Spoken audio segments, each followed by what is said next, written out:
Yes, I actually we do. think that Trump out of office For good reason. was a good thing for your show because it allowed you to. It's not about my show, Candace. No. That's insulting. No. That's insulting. I'm saying because people. Candace Owens and Bill Maher debate Donald J. Trump. Hey, this is Isabella Moody, and you are watching Resist the Mainstream. Make sure you give today's video a like, leave a comment down below, subscribe to our channel, and let's get right into it. Of just understanding what actually happened on that day. As I said before, I don't trust the media on anything because they never give you the full story. Yeah. So I will allow that there could be this element to the story that is part of the story. I don't think it will probably change my mind that Donald Trump would not concede an election, kept saying it was a fake and that he had all these reasons to believe that people had voted, like 10,000. He said to the Raffensperger on the call, Raffensperger actually corrected him and said, you know, you claimed that there was 10,000 dead people who voted in Georgia. We looked and we looked and we looked. It was 2. That sums it all up. There was actually 2. That sums it all up. There was actually 2. Now, he's not on trial for lying. You're apparently allowed to lie to the American people about elections, even though nobody ever really did that before. But okay, he's on trial for breaking specific laws. Forgery. Well, I mean, forgery. Before Stacey Abrams He contested forged her election and said that it was. Well, that's. So let's be.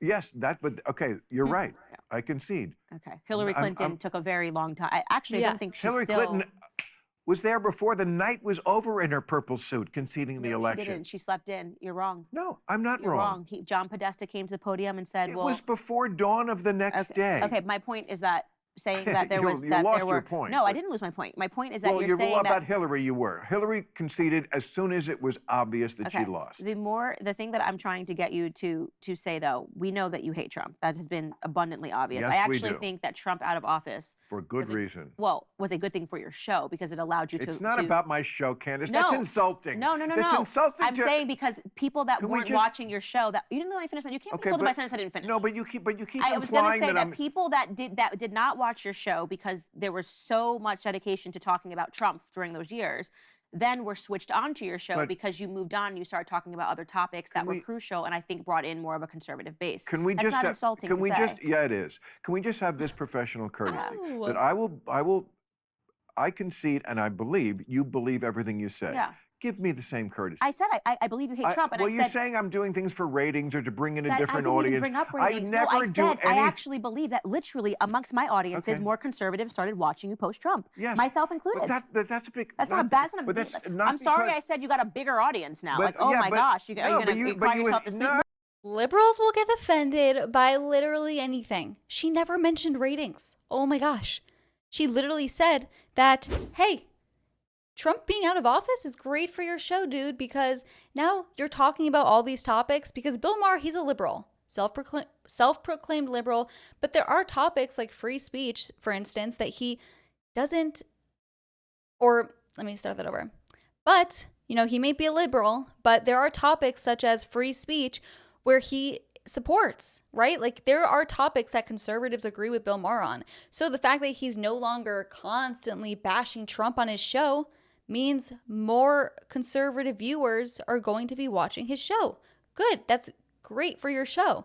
Yes, that does increase your ratings, but like he's like doing this thing, it seems, where, you know, conservatives will accuse like the media, for instance, for, you know, with COVID, always talking about COVID deaths, you know, fear mongering. It makes people want to turn on the TV, or the Democrat media love to bash Trump for ratings, but that's not even what she's talking about here. She's literally talking about how his show grew a bigger audience when he stopped bashing Trump. Why is he even offended? He needs to get his little panties out of a bunch. That's what I'm going to say. More people like me. No. You ascribed a reason to it that's not true. I do have a bigger conservative audience and a less woke audience, probably. More people who are common sense centrist. Good, fine. I didn't do it for that reason. I never said you did it for that reason. I said I did not imply that. Okay, fine. I didn't. All I right, genuinely meant what my I said. Okay. Yeah. I just say what I really when Trump think. got out of office, you started focusing on different topics other than Trump, and people were able to see that. Well, like, he wasn't president anymore, of course. I'm not faulting you. I'm just making a comment that I think that your audience base has gotten a lot bigger since Trump left office. Some people might even take that as a compliment.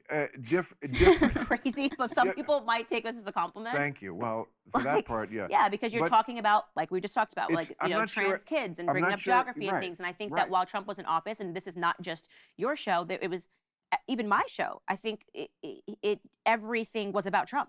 Everything was about Trump. I agree. Right? And it wasn't. It's never been that way for any other president. Never, and not everything was about Because Obama. other presidents weren't a nut like that.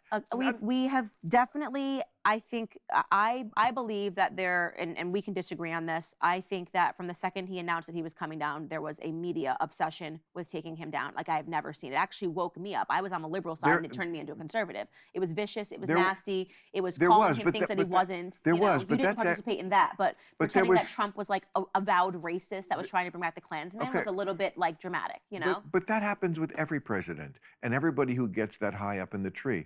You know, when I don't know how far back it goes, probably to George Washington, when a person is the one who's going to be in power, the people who want to prevent that, who think oppositely of how he thinks or she thinks, yes, that's what they do. They try to destroy. They didn't try to destroy Obama. Not in the way that they come on Trump. You had the Lisa Bloom please. period where you had Candace. 85 million women that came out of the woodwork with allegations. Where were you guys? He's been in the public sphere for the last 30 years. He's had shows. Where were you guys with your allegations before he announced running president? I mean, it was so obviously a ratchet job. And these things matter to you because it doesn't matter. One of them's on It doesn't tape. matter. It doesn't One matter. of them's right from the horse's mouth saying, I grabbed pussy. He didn't say I grabbed pussy. He did! He said he was talking about groupies. He said they will literally let you do anything, including grab them by the He wasn't talking about groupies.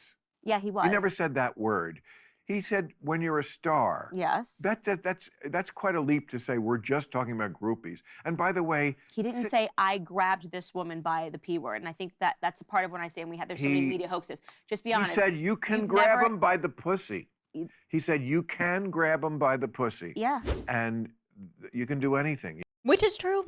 And yeah, he was talking about groupies. And yeah, these girls are major hoes and will literally let celebrity men do whatever they want to them. And should be shamed, honestly. But what Trump said was true. If that triggers you, stop watching this channel then. You can grab them by the pussy. These girls, when they see a star, that's literally, by the way, just to be clear, that's a fact. But just to be clear, you shouldn't do that. But right? you shouldn't. Yes, but let's just be honest about what he said. This is locker room talk. Men talking about, I hang out with a lot of athletes, about women that throw themselves on them simply because of who they are, and they'll let you do anything to them. But we do live in this just to put economy of women who will quite literally let men, especially now with the birth of OnlyFans and TikTok and the rise of becoming a star, that if you are a star, they will let you do whatever they want. And then the media pretended he said, I personally went in and grabbed a woman by the P word. It's locker room talk. Is it crass? Yes. Do women also speak crass when men aren't looking? Yes. I'm very much, I'm not saying this is great speech, and I would love to hear if my husband was saying this about, but I'm just trying to be rational and not be like Me Too crazy and acknowledge that both men and women have locker room talk.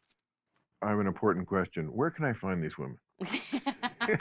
I'm sure you've had your fair share, Phil, in Los Angeles, where everyone's trying to be a star or be in the industry or sleep with a star, of women that have thrown themselves on you. I live strictly for America and what I can do. And Jesus Christ, right? Well, not Jesus Christ, but I live strictly to educate, to edutain America. That's where all my energy goes. I wish I had time for some of these diversions. Okay, I don't know if I believe him on that. I'm sure he has dabbled in the groupie culture. I'm sure. I mean, any man with status. I mean, I'm not saying every man with a status would do it, but come on. Especially if he's not Christian, like what's holding him back there? And he's had his fair share of women throw themselves at him. But yeah, I hope you enjoyed today's video. We kind of laughed at it together. Bill Maher, he has some good opinions, but he also suffers from Trump derangement syndrome, clearly. But hey, it's okay. There's worse out there. But yeah, I'll see you in the next one, guys. Bye.